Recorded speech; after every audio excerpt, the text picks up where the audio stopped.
Hey guys, and today I'm going to be doing my review for the Perixx PX-1800 keyboard. This keyboard is really good for its price. When I got this, it was at $19.99. So let's talk about the keyboard a bit. On the video, you can see the keyboard itself. I've just got it set. So let me just move the camera over a little bit. I've just got it set so it goes through the different colors, like breathing. I don't know what it's called, like respiring type thing, I think it's called. The keyboard itself features multimedia buttons on the top row where the F series keys are, and these are like little shortcuts when you press the FM button. So little example, you can alter audio, like you can pause it, play it, you can change the volume, you can, what else can you do with it? You can access your email and other shortcuts such as internet, but I only think that's Internet Explorer, which is probably changeable, but no one uses Internet Explorer. On the left of the keyboard, there's the alter keys. Like it's hard to see them in the video because they don't shine up that much, and the images for them aren't that good. But you got a keyboard lock key, which prevents the use of any of the keys. So, like, let's say you're watching a movie and you like hit the keys by accident. I don't know why you'd do that ever, but yeah, that won't happen. You won't have that problem. There's a Windows lock key. This is very helpful. I've used this a lot with Windows 8. I've noticed if you kind of press the Windows key, it takes you to the tiles area, which is really annoying when playing a game because it tabs you out.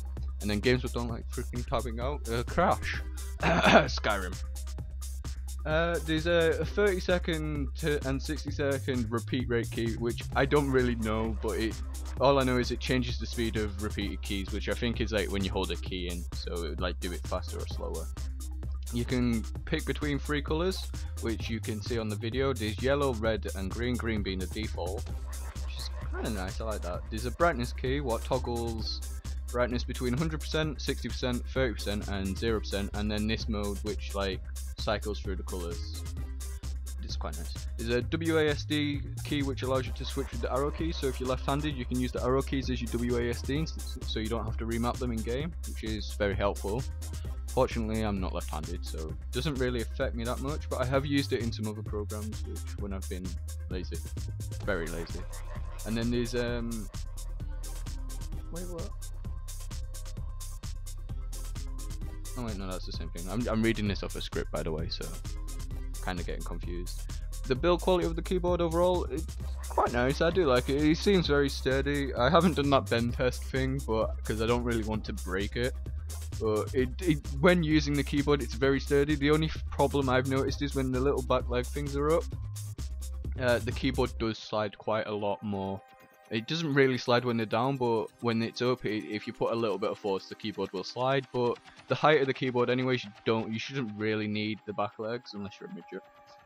I didn't say that. No one heard that. For gaming, the keyboard's nice. Keystrokes, enters pretty quick. I haven't noticed anything.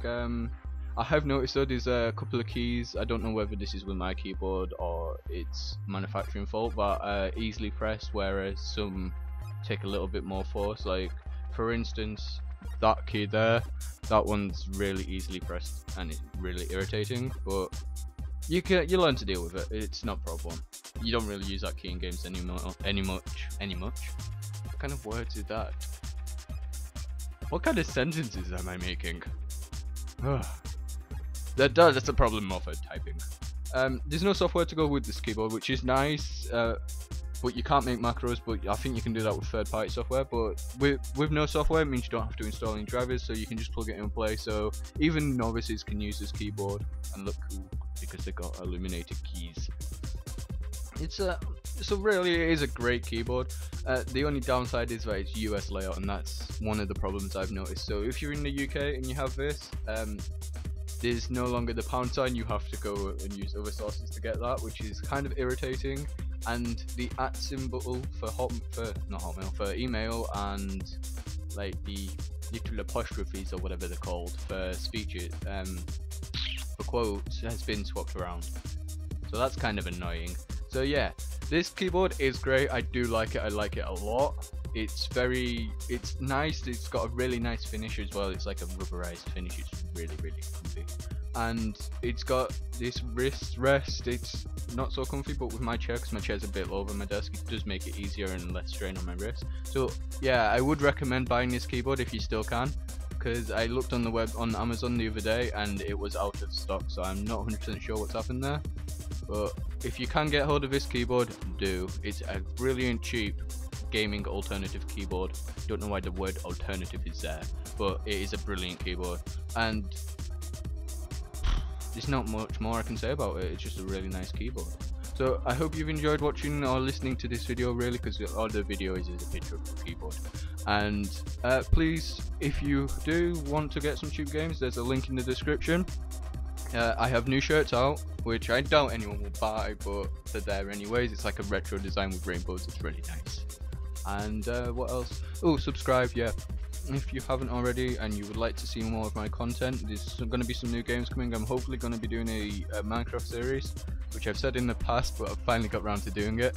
And there's going to be some other good games I've found, which hopefully I'll be doing some let's plays. So yeah, I shall see you guys in the next video.